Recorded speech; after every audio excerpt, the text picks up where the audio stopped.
Hi friends, welcome to Lakshmi Max. இன்னைக்கு என்ன பார்க்க போறோம்னா 19 ஆகஸ்ட் 2025 எஸ்டர்டே நடந்த RRB NTPC CBT 1ல கேட்ட GK क्वेश्चंस வந்து டிஸ்கஸ் பண்ண போறோம். அடுத்த ஷிஃப்ட் போறவங்க ஆகஸ்ட் 7ல இருந்து உங்களுக்கு முந்தின ஷிஃப்ட் வரைக்கும் என்னென்ன क्वेश्चंस கேட்டிருக்காங்களோ அந்த क्वेश्चंस அதுக்கு ரிலேட்டடான டாபிக்ஸ் லாஸ்ட் 6 to 8 मंथ्सோட கரண்ட் அஃபேர் வந்து படிச்சிட்டு போங்க. ப்ரீவியஸ் ஷிஃப்ட்டோட क्वेश्चंस எல்லாமே பாத்தீங்கன்னா 2ல இருந்து 3 क्वेश्चन வரைக்கும் ரிப்பீட் ஆகுது. அதுக்கு ரிலேட்டடான டாபிக்ஸ் எல்லாம் படிக்கும்போது ஓவராலா ஒரு 5 क्वेश्चन வரைக்கும் அட்டெண்ட் பண்ணலாம். லாஸ்ட் 6 to 8 मंथ्सோட கரண்ட் அஃபேர் படிக்கும்போது ஒரு 10 क्वेश्चनக்கு மேல அட்டெண்ட் பண்ணலாம். அப்போ ஓவராலா பாக்கும்போது 40க்கு லாஸ்ட் மினிட்ல ஒரு 15ல இருந்து 20 क्वेश्चन வரைக்கும் உங்களால அட்டெண்ட் பண்ண முடியும்.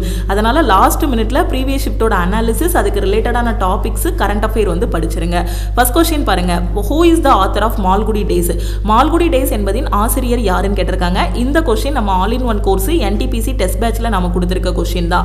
சோ யாரு அப்படினா RK நாராயண். அடுத்து what is article 25 related to? article 25ல என்ன சொல்லிருக்காங்க? Right to freedom of religion, அதாவது யாருனாலும் எந்த மதத்தினாலுமே பின்பற்றிக்கலாம் அப்படிங்கறத இதுல சொல்லிருக்காங்க. ஆர்டிகிள் 25ல வந்து சொல்லிருக்காங்க. Okay, the gateway of India was built in the traditional style to welcome King George V and Queen Mary to India in 1911. 1911 இந்தியாவிற்கு வந்த கிங் ஜார்ஜ் வி மற்றும் ராணி மேரியை வரவேற்கும் வகையில் பாரம்பரிய டேஸ் பாணியில் இந்தியாவின் நுழைவாயில் கட்டப்பட்டதுன்னு கேட்டிருக்காங்க.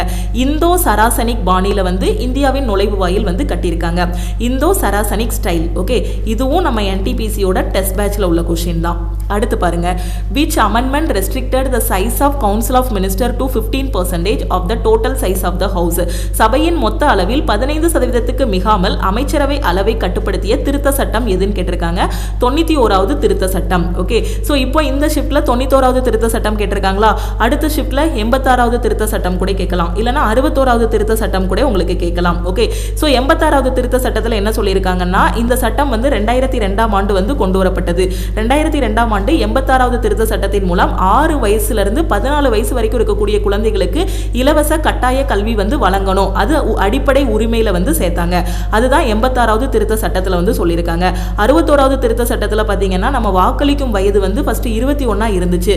அந்த 21 இருந்ததை வந்து 18 மாத்துனது எந்த சட்டம் அப்படின்னா 1989 61வது திருத்த சட்டத்தின் மூலமாக வாக்களிக்கும் வயது வந்து 21ல இருந்து 18 என்ன பண்ணிருக்காங்க, குறைச்சிருக்காங்க.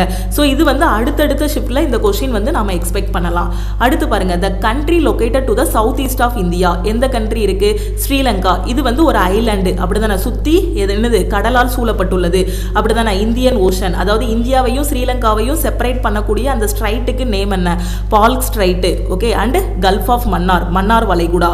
by which constitutional amendment act voting பாருங்க क्वेश्चन ரிப்பீட் ஆயிருக்கு. நான் சொன்னேன் இல்லையா இதுக்கு ரிலேட்டடான क्वेश्चन வரும் அப்படின்னு. அதே ஷிஃப்ட்ல இருக்கு பாருங்க, by which constitutional amendment act the voting age of Indian citizen has been reduced from 21 to 18 years. வாக்களிக்கும் வயதை 21ல இருந்து 18 குறைச்சது எந்த அமெண்ட்மெண்ட் அப்படின்னு கேட்டிருக்காங்க. சோ எந்த அமெண்ட்மெண்ட்? 61st அமெண்ட்மெண்ட் ஆக்ட்ல நமக்கு வாக்களிக்கும் வயது 21ல இருந்து 18 குறைக்கப்பட்டது. எந்த அரசியலமைப்பு திருத்த சட்டத்தின் மூலம் இந்திய குடிமக்களின் வாக்களிக்கும் வயது 21ல இருந்து 18 குறைக்கப்பட்டது அப்படின்னா 61வது திருத்த சட்டம் 1989. ஓகே, அடுத்த क्वेश्चन பாருங்க, இப்போ உங்களோட கம்ப்யூட்டர் ஆர் லேப்டாப்ல வந்து புதுசா ஒரு ஃபோல்டர் வந்து நீங்க கிரியேட் பண்ணணும். அதுக்கான ஷார்ட்கட் கீ என்ன? நான் ரைட் கிளிக் பண்ணி ஈஸியா ஃபோல்டர் வந்து கிரியேட் பண்ணிடுவேன் மேடம் அப்படின்னு சொல்லக்கூடாது. எக்ஸாம்ல என்ன கேட்டிருக்காங்கன்னா அதுக்கான ஷார்ட்கட் கீ வந்து கேட்டிருக்காங்க. கீபோர்ட்ல எந்த கீயை பிரஸ் பண்ணீங்கன்னா நியூவா ஃபோல்டர் வந்து கிரியேட் ஆகும்னு. Ctrl+Shift+N இதை பிரஸ் பண்ணீங்க அப்படின்னா நியூ ஃபோல்டர் வந்து கிரியேட் பண்ணிக்கலாம். இப்போ என்னோட லேப்டாப்ல நான் Ctrl+Shift+N வந்து பிரஸ் பண்ணேன் அப்படின்னா எனக்கு நியூ ஃபோல்டர் வந்து கிரியேட் ஆயிருச்சு பாருங்க.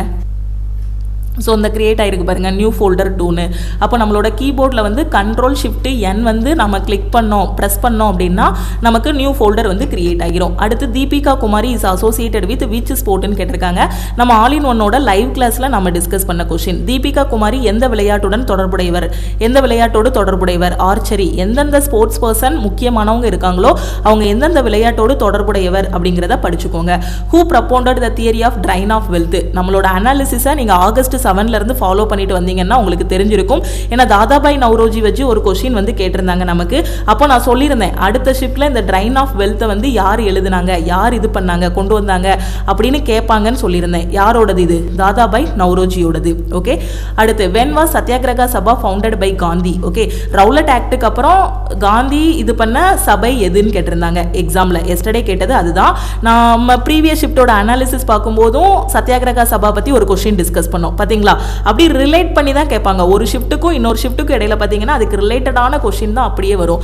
காந்தியால் சத்யாகிரகா சபை எப்போது நிறுவப்பட்டதுன்னு கேட்டிருக்காங்க 1919ல. In response to the Rowlatt act of 1919 Rowlatt சட்டத்துக்கு பதிலளிக்கும் வகையில் காந்தி ஃபார்ம் பண்ணதான் எது? சத்யாகிரகா சபா. ஓகேவா? This Sabha was established in Bombay. எங்க இது பண்ணாங்க? பாம்பே, மகாராஷ்டிரால. ஓகே, சத்யாகிரகா சபையை எங்க வந்து அவர் தொடங்கினாரு? பாம்பே, மகாராஷ்டிரால. ப்ரீவியஸ் ஷிஃப்டா என்ன கேட்டிருந்தாங்க? ப்ரீவியஸா நம்ம அனாலிசிஸ் பார்க்கும்போது சத்யாகிரகா சபாவை காந்தி எங்க தொடங்கினாருன்னு கேட்டிருந்தாங்க. அதுதான் கொஸ்டின். அந்த டைம்ல நான் சொன்னேன் அப்படிதானே, எதுக்காக அவர் தொடங்கினாருங்கிறதையும். அதுதான் எஸ்டர்டே ஷிஃப்ட்ல வந்து கேட்டிருக்காங்க. புரியுதா? சத்யாகிரகா சபாவை காந்தி 1919ல தொடங்கினாரு. எதுக்கு? இது பண்றதுக்காக, ரவுலட் ஆக்டுக்கு ரெஸ்பான்ஸ் பண்ற ஒரு இதா சத்யாகிரகா சபா வந்து தொடங்கினாரு. எங்கன்னா மகாராஷ்டிரால 1919ல. Right to information RTA act comes under which body? எதுக்கு கீழே வரும்? சிஐசிக்கு கீழே வரும். Central information commission. Which of the following civilisation is famous for it city or town planning?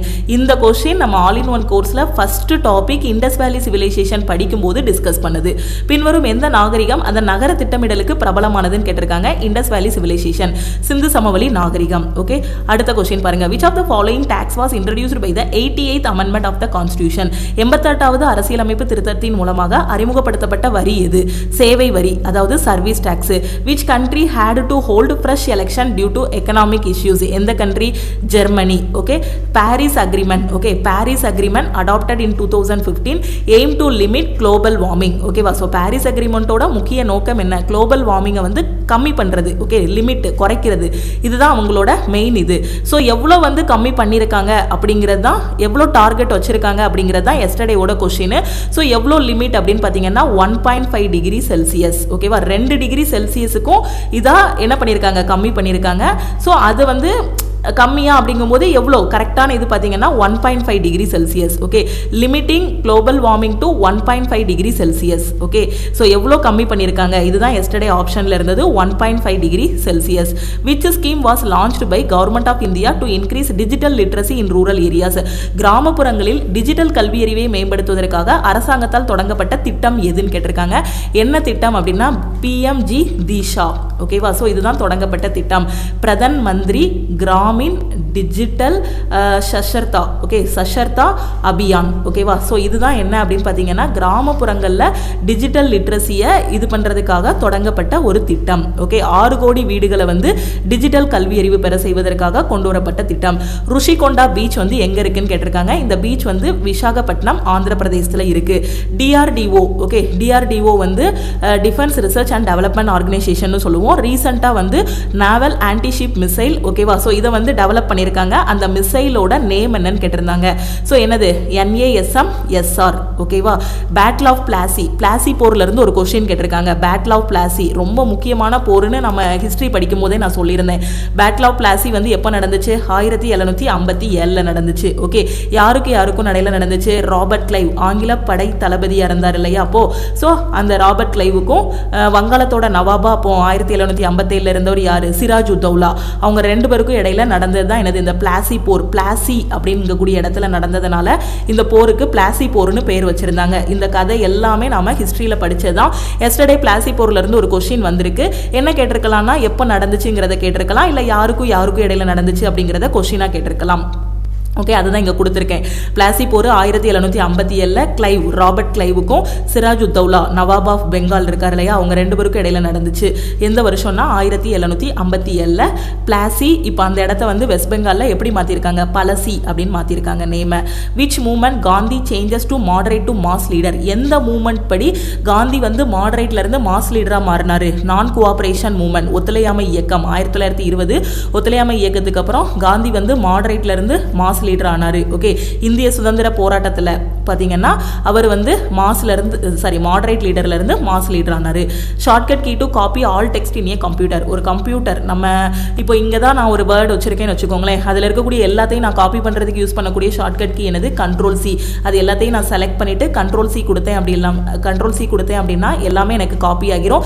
எந்த இடத்துல எனக்கு தேவையோ அந்த இடத்துல நான் பேஸ்ட் பண்ணுறதுக்கு Ctrl+V வந்து கொடுக்கணும். அப்போ காப்பி பண்ணுறதுக்கான ஷார்ட்கட் கீ Ctrl+C, பேஸ்ட் பண்ணுறதுக்கு Ctrl+V. Which physical quantity dimension both mass and time are 0. அதாவது இந்த டைமென்ஷன் ஃபார்முலாவில் எதில் வந்து மாஸு டைமோட இது வந்து 0வாக இருக்கும்னு கேட்டிருக்காங்க. வால்யூம் இருக்கு இல்லையா?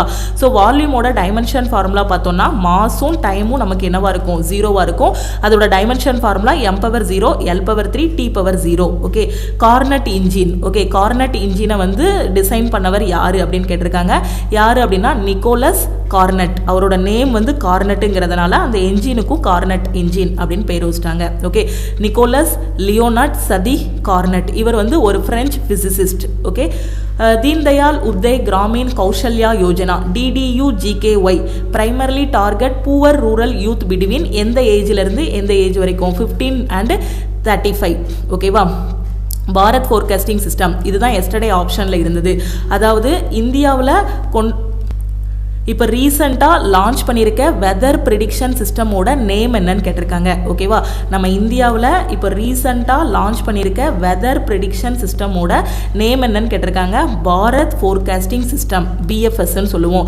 BFS Bharat forecasting system is an Indian high resolution weather prediction system launched by government of India on 26 May 2025. நம்ம CAPDF கோர்ஸில் உள்ளது. ஓகேவா? ஸோ அப்படியே கேட்டிருக்காங்க பாருங்க. அவங்க லான்ச் பண்ண வெதர் ப்ரிடிக்ஷன் சிஸ்டமோட நேம் என்னன்னு தான் கேட்டிருக்காங்க. ரொம்ப இன்டெப்தா கூட கேட்கல. BFS Bharat forecasting system. அடுத்து பாருங்க, பிரிக்ஸை பத்தி ஒரு கொஸ்டின் வந்து கேட்டிருக்காங்க. இப்போ கடைசியா பிரிக்ஸ்ல ஜாயின் பண்ண கண்ட்ரியோட நேம் என்னன்னு கேட்டிருக்காங்க. ஓகே, இப்போ 2016, 17 சுருக்கமா சொல்ல போனா 2024க்கு முன்னாடி வரைக்கும் பாத்தீங்கன்னா பிரிக்ஸ்ல வந்து மொத்தமே 5 கண்ட்ரி தான். யாரெல்லாம்னா Brazil, Russia, India, China, South Africa. இவங்க 5 பேர் இருந்ததுனால தான் இது பேர் வந்து பிரிக்ஸ்ன்னு பேர் வச்சிருந்தாங்க. Brazil, Russia, India, China, South ஆப்பிரிக்கான்னு. அப்புறம் 2024 என்னாச்சுன்னா ஈரான், UAE, எகிப்து, இத்தோப்பியா இவங்க எல்லாருமே ஜாயின் பண்ணாங்க பிரிக்ஸ்ல. ஓகேவா? 2024 ஈரான், UAE, எகிப்து, இத்தோப்பியா எத்தனை பேர் ஜாயின் பண்ணியிருக்காங்க? இவங்க 4 பேரும் ஜாயின் பண்ணியிருக்காங்க. அடுத்து 2025 இந்த வருஷம் பார்த்தீங்கன்னா இந்தோனேஷியா வந்து பிரிக்ஸ்ல வந்து ஜாயின் பண்ணியிருக்காங்க. அப்போ பிரிக்ஸ்ல கடைசியா ஜாயின் பண்ண கண்ட்ரி எது? லேட்டஸ்ட் கண்ட்ரின்னு சொல்லலாம், கடைசின்னு சொல்ல முடியாது. இன்னுமே கண்ட்ரிஸ் வந்து ஜாயின் பண்ணலாம். ஓகேவா? இப்போ வரைக்கும் இப்போ இந்த 2025 படி பிரிக்ஸ்ல லேட்டஸ்டா ஜாயின் பண்ண கண்ட்ரி எது அப்படின்னு பார்த்தீங்கன்னா இந்தோனேஷியா. இதுதான் எஸ்டர்டே கேட்ட question. Okay, latest country to join BRICS வந்து எது அப்படின்னு பார்த்தீங்கன்னா இந்தோனேஷியா. ஸோ இந்த பிரிக்ஸை பற்றி 2016 நான் எக்ஸாம் எழுதும் போதும் கொஸ்டின் கேட்டிருக்காங்க. என்னன்னா பிரிக்ஸ் கண்ட்ரிஸ் எத்தனை அப்படிங்கிறது அப்போ கொஸ்டின் கேட்டாங்க. அப்போ ஆன்சர் என்ன அப்படின்னா அதுக்கு 5. ஏன்னா அந்த 2016, 2024க்கு முன்னாடி வரைக்கும் பார்த்தீங்க அப்படின்னா பிரிக்ஸில் மொத்தமே 5 கண்ட்ரி தான். அதுக்கப்புறம் தான் இந்த ஈரான், UAE, எகிப்து, இத்தோப்பியா, இப்போ ரீசெண்டாக இந்தோனேஷியா வந்து ஜாயின் பண்ணியிருக்காங்க. ஓகேவா?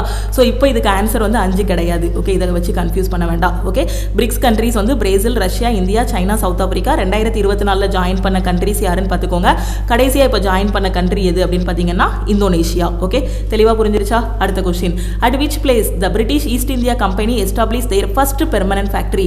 இந்த கொஸ்டினில் ஸ்டூடெண்ட்ஸ் கண்டிப்பாக கன்ஃபியூஸ் ஆகுவாங்க. ஆல் இன் ஒன் கோர்ஸ்லையும் நான் சொல்லியிருக்கேன் அந்த கன்ஃபியூஷன் என்னன்னு. எந்த இடத்தில் பிரிட்டிஷ் கிழக்கிந்திய நிறுவனம் தங்கள் முதல் நிரந்தர தொழிற்சாலையை நிறுவியதுன்னு கேட்டிருக்காங்க. ஓகே, இது எஸ்டர்டே கேட்ட கொஸ்டின். எஸ்டர்டே வந்து ஃபர்ஸ்ட் ஃபேக்டரி கேட்டிருப்பாங்கன்னு நினைக்கிறேன். ஆக்சுவலாக நீங்கள் ரெண்டையுமே புரிஞ்சுக்கணும் இந்த இடத்துல. எஸ்டர்டே வந்து British East India company establish their first ஃபேக்டரின்னு கேட்டிருந்தாங்க. ஓகே, இப்போ நான் கொடுத்துருக்க கொஸ்டின் என்னன்னா ஃபர்ஸ்ட் பெர்மனன்ட் ஃபேக்டரின்னு கொடுத்துருக்கேன். ஒரு வார்த்தையில தான் கொஸ்டின் வித்தியாசமாக போகுது. எந்த இடத்தில் பிரிட்டிஷ் கிழக்கிந்திய நிறுவனம் தங்கள் முதல் நிரந்தர தொழிற்சாலையை நிறுவியது அப்படின்னு பார்த்தீங்கன்னா சூரத். ஓகே, பெர்மனன்ட் ஃபேக்டரி எங்க நிறுவனாங்கன்னா சூரத். அப்போ ஃபர்ஸ்ட் ஃபேக்டரி எங்க மேம் நிறுவனாங்க அப்படின்னு கேட்டீங்கன்னா மசூலிப்பட்டினம் இல்லைனா மச்சிலிப்பட்டினத்தில் தான் முதல்ல டெம்பரவரியாக ஒரு ஃபேக்டரி வந்து நிறுவனாங்க ஆங்கிலேயர்கள். 1611 ஃபர்ஸ்ட் ஒரு தற்காலிக தொழிற்சாலை டெம்பரவரியாக நிறுவனாங்க. அப்போ முதல் தொழிற்சாலை இந்த இடத்துல பெர்மனன்ட்டுங்கிற வார்த்தைக்கு பதிலாக ஃபர்ஸ்ட் ஃபேக்டரின்னு இருந்துச்சுன்னா இதுக்கான ஆன்சர் வந்து மசூலிப்பட்டினம்னு இருக்கும். ஓகேவா? இப்போ ஃபர்ஸ்ட் பெர்மனன்ட் அப்படின்னு கேட்டதுனால சூரத். ஓகேவா? 1611 டெம்பரவரியாக மசூலிப்பட்டினத்தில் ஒரு ஃபேக்டரி வந்து நிறுவனாங்க. திருப்பி 1613 2013 சூரத்தில் வந்து என்ன பண்ணாங்க, பெர்மனன்ட் ஃபேக்ட்ரி வந்து இது பண்ணாங்க. ஃபர்ஸ்ட் ஃபேக்ட்ரி அப்படின்னு கேட்டாங்கன்னா மசூலிப்பட்டினம், ஃபர்ஸ்ட் பெர்மனன்ட் ஃபேக்ட்ரி அப்படின்னு கேட்டாங்கன்னா சூரத். புரியுதா ரெண்டுக்கும் வித்தியாசம்? ஸோ தெளிவாக புரிஞ்சிருக்கும்னு நினைக்கிறேன். பெர்மனன்ட் ஃபேக்ட்ரி வந்து 1613 நிறுவனாங்க சூரத்தில். அதுக்கு முன்னாடி டெம்பரவரியாக மசூலிப்பட்டினத்தில் 1611 ஒரு ஃபேக்ட்ரி வந்து நிறுவனாங்க. இப்போ கன்ஃபியூஷன் இருக்காதுன்னு நினைக்கிறேன்.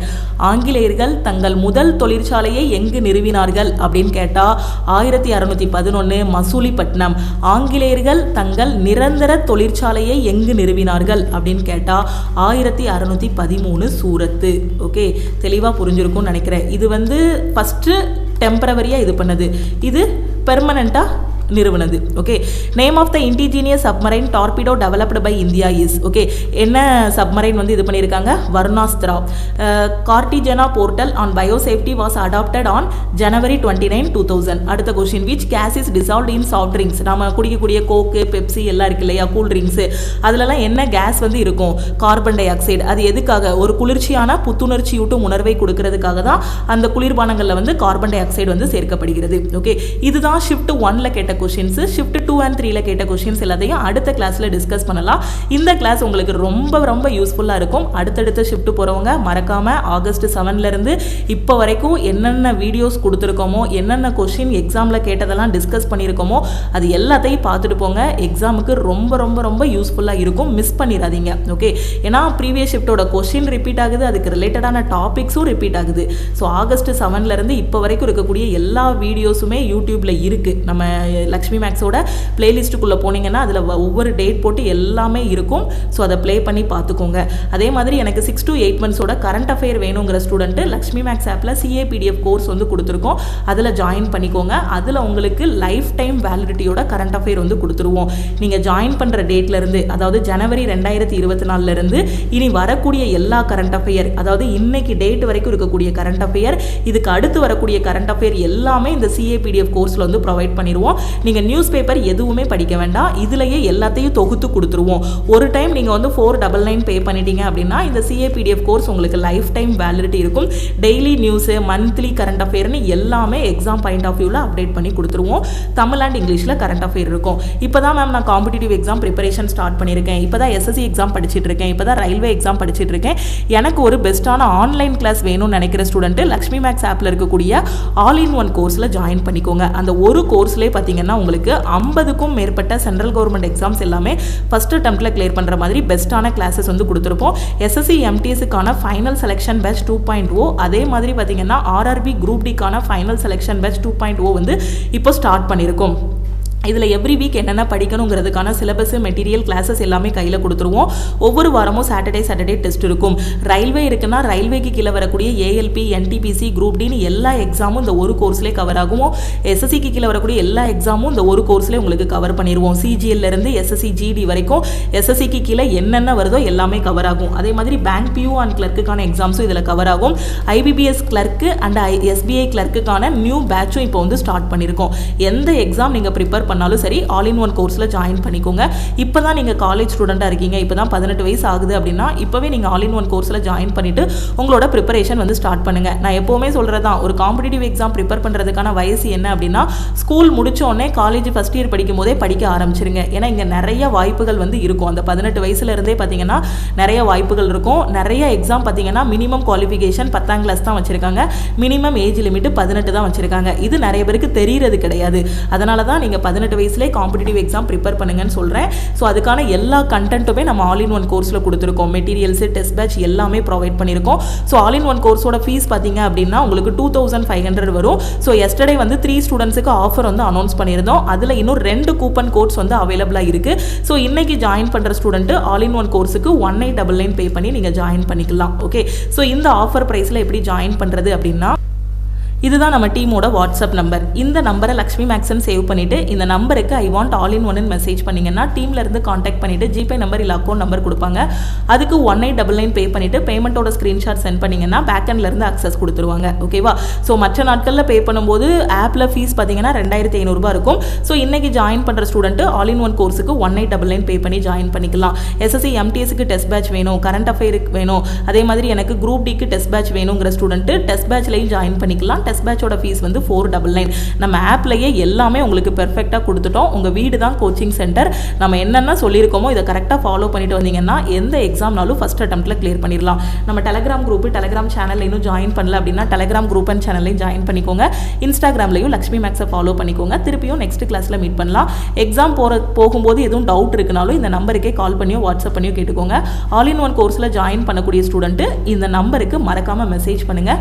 1 இயர் வேலிடிட்டியில் ஜாயின் பண்ணுறீங்க அப்படின்னா ஆல் இன் ஒன் கோர்ஸோட ஃபீஸ் வந்து 1499 மட்டும் நீங்கள் பே பண்ணால் போதுமானது. ஓகே, திருப்பியும் நெக்ஸ்ட் கிளாஸில் மீட் பண்ணலாம். தேங்க்யூ.